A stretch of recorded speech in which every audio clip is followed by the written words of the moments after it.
Assalamualaikum warahmatullahi wabarakatuh. Baiklah pelajar, hari ini kita bertemu sekali lagi untuk topik yang seterusnya bagi subjek pendidikan jasmani dan kesihatan bagi tahun 3.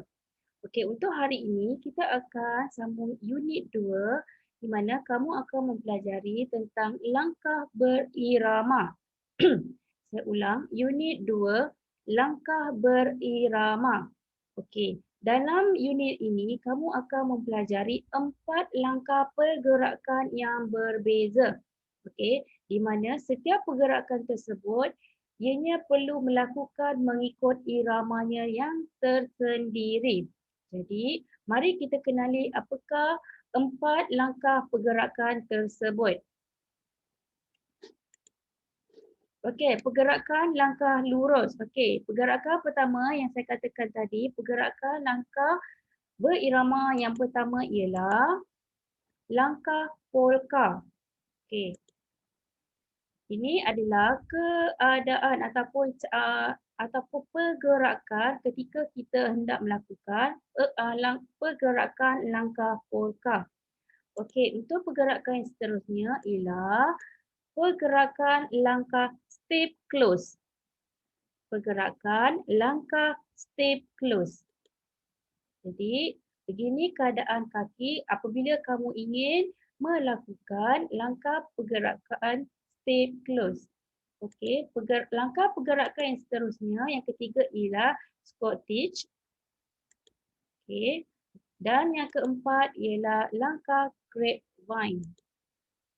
Okey, jika kamu perhatikan, setiap langkah-langkah ini ianya mempunyai pergerakan kaki yang berbeza.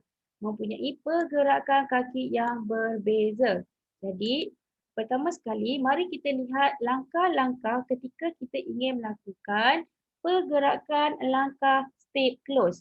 Okey, untuk pergerakan ini, ianya terdapat 5 langkah yang perlu kita ikut. Jadi, mari kita lihat langkah yang pertama.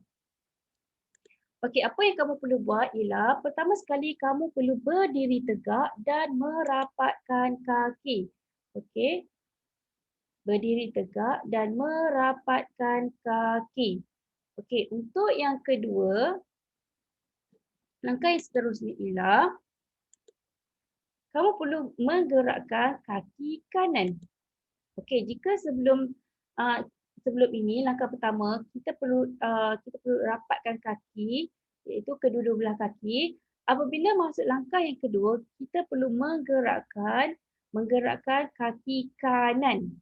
Dan langkah yang seterusnya, rapatkan kaki kiri. Okey, jika tadi kita dah gerakkan kaki kanan, kemudian kita perlu rapatkan kaki kiri ke kaki kanan. Okey, untuk langkah yang keempat, gerakkan kaki kiri. Okey, kita buka balik kaki kita, tapi bahagian sebelah kiri. Dan langkah yang terakhir ialah rapatkan semula kaki kanan. Okey, contohnya seperti ini. Yang tadi langkah yang keempat, kita dah buka kaki kiri, kemudian kita rapatkan kaki kanan. Okey, kamu boleh perhatikan pergerakan ini, setiap pergerakan ni di mana saya telah tunjukkan beberapa anak panah. Yang pertama tadi, langkah pertama yang kamu perlu buat ialah rapatkan kedua belah kaki, kemudian kamu perlu buka kaki atau gerakkan kaki sebelah kanan kamu, dan langkah yang ketiga, rapatkan kaki kiri ke kaki kanan. Okey, apabila kamu dah rapatkan, kemudian kamu perlu gerakkan kaki kiri kamu ataupun kamu keluarkan kaki kiri kamu, kemudian kaki kanan kamu perlu dirapatkan bersama dengan kaki kiri. Jadi ini antara langkah-langkah ketika kita ingin melakukan pergerakan step close. Okey, yang seterusnya kita akan mempelajari tentang bagaimana langkah-langkah melakukan pergerakan Scottish. Okey, yang pertama sekali, langkah kaki kiri ke hadapan. Okey, langkah kaki kiri perlu dibawa ke hadapan. Kemudian, langkah kaki kanan ke hadapan. Okey, tadi yang pertama kaki kiri kita perlu bawa ke hadapan. Dan apabila langkah yang kedua kita bawa pula kaki kanan kita ke hadapan. Okey. Langkah yang seterusnya, langkah yang ketiga, kita perlu mengeluarkan ataupun langkah kaki kiri ke hadapan. Okey. Dan yang terakhir ialah melakukan hop kaki kanan. Okey, di mana kita perlu naikkan kaki kita. Kita hop kaki kanan. Okey, yang pertama saya ulang, yang pertama sekali kaki kiri.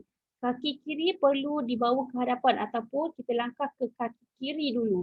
Kemudian diikuti kaki kanan bawa ke hadapan dan yang seterusnya apabila kita dah bawa kaki kita ataupun kita dah langkah kaki kanan ke hadapan, kita bawa pula ataupun kita langkah atau kita gunakan kaki kiri kita ke hadapan pula.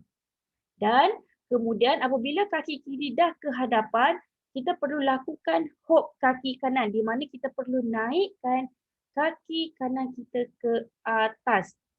Okey, itu sahaja untuk hari ini. Saya harap kamu dapat sedikit maklumat tentang 4 pergerakan ini. Sekian, terima kasih.